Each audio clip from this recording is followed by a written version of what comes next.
I am 92 years old. I have been married twice, buried one husband, divorced another, and raised 4 children who are now older than most people's parents. And if there is one truth I have learned in all these years, one truth that breaks my heart every single day, it is this. Most people marry the wrong person. Not because they're bad people, not because they don't love each other, but because they don't know what they're looking for until it's too late. And by then, they've built a life, had children, signed papers, and convinced themselves that this is just how marriage is supposed to feel. Empty. Exhausting. Like wearing shoes that don't quite fit, but you've worn them so long your feet have molded to the pain. I married the wrong person when I was 22 years old. His name was Richard, and I didn't realize my mistake until I was 71. That's 49 years. 49 years of my life spent with someone I should never have married. If you're watching this and you feel that knot in your stomach, that quiet voice whispering that something isn't right, please listen to what I'm about to tell you, because I don't want you to waste 50 years learning what I'm going to teach you in the next few minutes. Subscribe to The Last Window if you want more truths like this, the kind nobody else will tell you. Now let me take you back to where it all began. It was 1953. I was 22 years old, working as a secretary at a law firm in Boston. Richard was 28, a junior attorney with slicked back hair and a confidence that filled every room he walked into. He wore gray suits that smelled like cigarettes and cologne, and when he smiled at me across the office, I felt like I was the only woman in the world. We started dating in March. By July, he proposed. By October, we were married in a small church ceremony with white lilies and my mother crying in the front row. Everyone told me I was lucky. Richard was handsome, educated, came from a good family, had a promising career. My mother said I'd be foolish to say no. My friends were jealous. Even I believed I'd won some kind of lottery. But here's what nobody told me, what nobody tells any young woman standing at the altar with stars in her eyes. Love is not enough. Attraction is not enough. A good job and a nice smile are not enough. I remember our wedding night at a small hotel by the harbor. The room had floral wallpaper and a window that overlooked the water. I sat on the edge of the bed in my white nightgown, and Richard was in the bathroom. And in that quiet moment, I felt something I didn't have words for. Not excitement, not joy. Just a strange, hollow feeling, like I'd just signed a contract I hadn't fully read. But I pushed it down. I told myself it was just nerves, just the overwhelm of the day. I told myself that feeling would pass. It never did. That hollow feeling grew over the years like a slow-growing vine, wrapping around my chest, my throat, my heart, until I could barely breathe. Richard wasn't a bad man. He never hit me. He provided for our family. He showed up to our children's school events. On paper, he was a good husband. But in reality, in the quiet moments when it was just the two of us, there was nothing. No conversation that went deeper than the weather or what was for dinner. No laughter that came from the soul. No intimacy beyond the mechanical motions we performed, because that's what married people did. I remember one night when I was 35. Our youngest daughter was finally asleep. The house was quiet. Richard was reading the newspaper in his armchair, and I was folding laundry on the couch. I looked at him and realized we hadn't had a real conversation in weeks. I couldn't remember the last time he'd asked me how I was feeling. I couldn't remember the last time I'd felt seen by him. And I thought to myself, is this it? Is this what the rest of my life will be? Folding laundry in silence next to a man who feels like a stranger? But I stayed. I stayed because that's what women did in the 50s, 60s, 70s. You didn't leave a marriage because you were lonely. You didn't leave because your soul was dying. You stayed because you made a vow, because of the children, because of what people would think. And so I built a life around that emptiness. I threw myself into raising my children, volunteering at church, keeping a perfect home. I became very good at pretending. So good that sometimes even I believed I was happy. The years passed like pages in a book I wasn't really reading. Our children grew up. Richard's hair turned gray. We moved to a bigger house, then a smaller one when the kids left. We celebrated anniversaries, took vacations, attended funerals and weddings. And through it all, I felt like I was watching my own life happen to someone else. Like I was a ghost in my own marriage, present, but not really there. Then something happened that changed everything. When I was 68, I went to my high school reunion.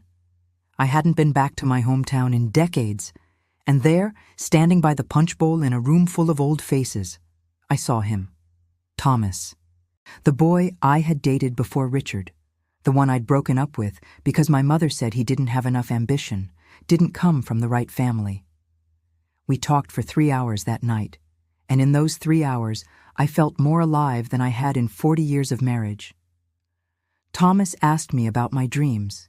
He remembered details about me I'd forgotten myself. He looked at me when I spoke, like my words actually mattered. When I got home that night, and Richard asked how it was, he didn't even look up from the television. He just said, "That's nice, dear," and went back to his show. And I stood there in the doorway, and something inside me finally broke. I realized I had married a man who had never really known me, and I had spent my entire adult life trying to be someone he might notice. I didn't leave Richard then. I stayed another 3 years, because even at 71, leaving felt impossible. We had a life together, a history, grandchildren who expected us at Christmas. But those 3 years were the loneliest of my life. Because now I knew. Now I couldn't pretend anymore. And knowing you've wasted your life is a special kind of torture. Richard died when I was 74. Heart attack. Quick and painless. And I know this sounds terrible, but when I got the call from the hospital, along with the grief and shock, I felt something else. Relief, and then guilt for feeling relieved, and then anger at myself for wasting so much time. At his funeral, people talked about what a good man he was, how devoted, how successful.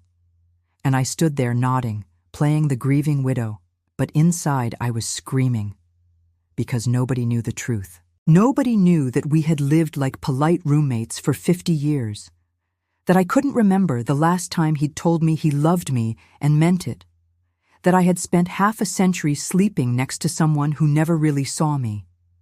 Here is what I learned too late, what I'm begging you to understand right now. Marrying the wrong person doesn't mean marrying someone abusive or cruel or obviously terrible. Most people who marry the wrong person marry someone perfectly fine, someone who looks good on paper, someone their family approves of, someone who checks all the boxes society tells you to check. But here's what those boxes don't measure. Do you feel alive with this person? Do they see you, really see you, not just the version of you they want you to be? Can you sit in silence with them and feel peaceful instead of empty? Do they challenge you to grow, or do they keep you small? When you marry the wrong person, you don't lose your life in one dramatic moment. You lose it slowly, quietly, one boring dinner at a time, one surface-level conversation at a time, one night of sleeping back-to-back at a time. You wake up 20 years later and realize you've been sleepwalking through your own existence. And by then, you've got kids, a mortgage, a routine, and the courage it takes to leave feels impossible. So, you stay.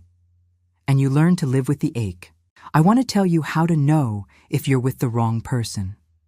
And I want you to be honest with yourself as you hear this, brutally honest, because your future depends on it. First, notice how you feel after spending time with them. Do you feel energized or drained? Do you feel more like yourself or less? With the right person, you become more of who you truly are.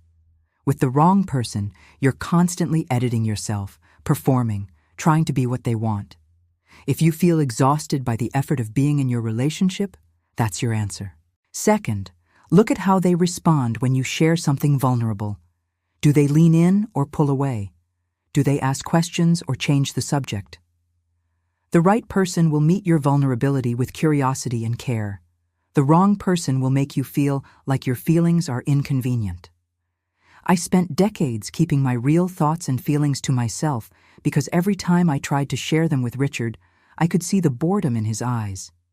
He never said I was too much, but I felt it. And slowly, I became less. I shrank myself down to fit into his limited capacity to see me. Third, imagine your life in 20 years with this person. Not the fantasy version where they magically change.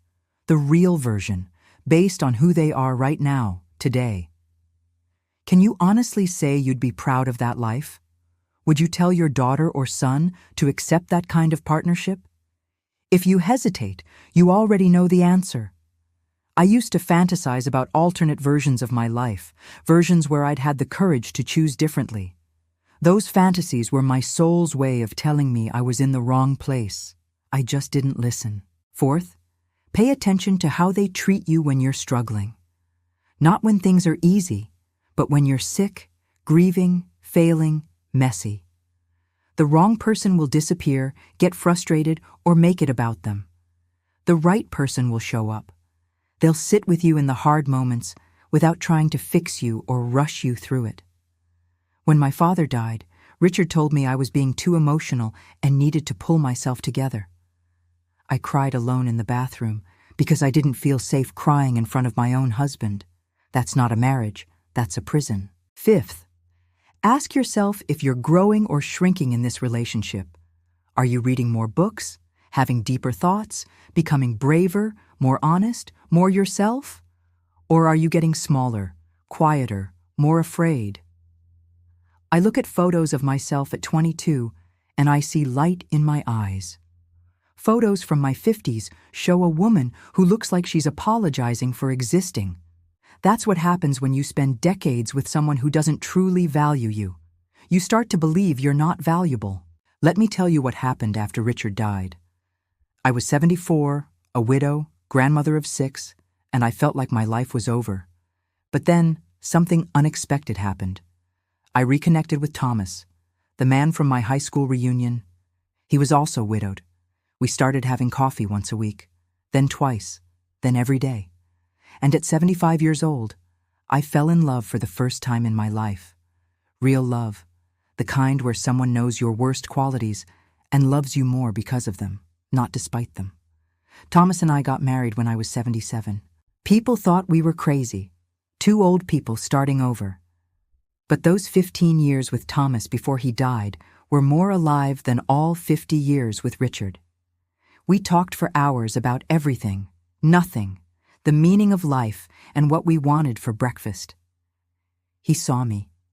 He asked about my day and actually listened to the answer. He held my hand, not out of obligation, but because he wanted to. He made me laugh until my stomach hurt. He challenged my opinions and made me think. He made me feel like I mattered. And when Thomas died at 90, I grieved. Oh, I grieved like I'd lost a piece of my own soul. But I didn't regret a single second. Because I'd rather have 15 years of real love than 50 years of pretending. I'd rather have a short time feeling fully alive than a long time feeling half dead. And now, at 92, I can tell you with absolute certainty, your time here is short, shorter than you think. You don't get unlimited chances to build a beautiful life. You get one.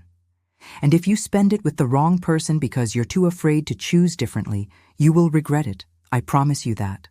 So here is my advice, the advice I wish someone had given me at 22. Don't marry someone because they check boxes. Don't marry someone because you've already been together for 5 years and it feels too late to leave. Don't marry someone because they're nice and your family approves. Marry someone who sees you. Marry someone who makes you feel more like yourself, not less. Marry someone you can grow with, not someone who needs you to stay small. Marry someone whose presence brings you peace, not anxiety. Marry someone you choose again and again, even on the hard days. And if you're already married to the wrong person, I'm not telling you to leave. That's a decision only you can make. But I am telling you to be honest with yourself. Stop pretending. Stop performing. Stop waiting for them to magically become who you need them to be. They won't. People don't change unless they want to, and most people don't want to. So you have a choice. Accept the reality of who they are and find peace with that, or find the courage to choose something different. I wasted 50 years. You don't have to. Your life is happening right now, not someday, not when things get better, right now. And every day you spend with the wrong person is a day you can never get back. I'm 92 years old. I've lived a long life. And if I could go back and whisper one truth to my 22-year-old self standing at that altar, it would be this: you already know. Deep down, you already know. Listen to that knowing. It's trying to save your life. Don't marry the wrong person. Don't settle. Don't convince yourself that this is as good as it gets. Because somewhere out there is a love that will make you feel fully alive. A love that will see you, challenge you, celebrate you. A love worth waiting for. And if that means being alone for a while, be alone. Loneliness is temporary. Regret lasts forever. Subscribe to The Last Window if this spoke to your soul. Leave a comment telling me your truth. Share this with someone who needs to hear it. Because maybe, just maybe, we can save someone from making the mistake I made. Don't wait. Your one precious life is ticking away.